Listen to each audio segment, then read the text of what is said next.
за интернет торент сайтовите в момента в България голям бум стана.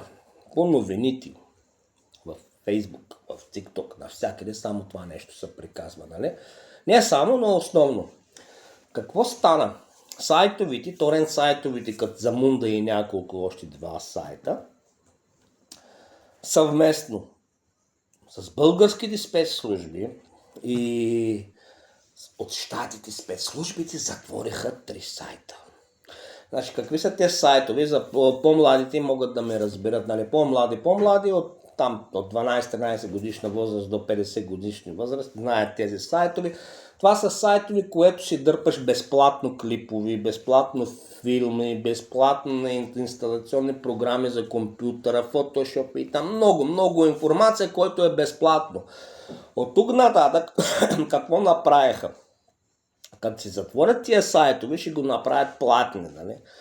Защо?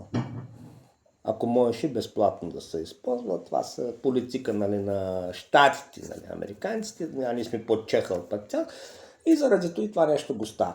Но българските хакери са много добри, аз съм сигурен, че още днеска ще има зеркални сайтове, където може да влезете спокойно, пак безплатно, да си качвате каквото си искате, нали? Исках да ви кажа, защото тая държава не стига, че хората, нали, живеят в Европейския съюз, най-бедната страна, най-малко приходи ги имат, сега искат да ги облакат с някакви неща, които, нали, за мен е неправилно.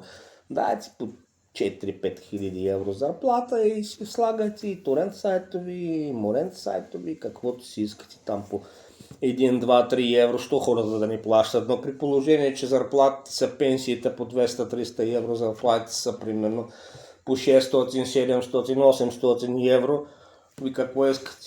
Да свалите кожата от хората ли? Не е редно това нещо. Благодаря ви, който ми слуша. Ако ви харесва клипчето, ще ви помоля просто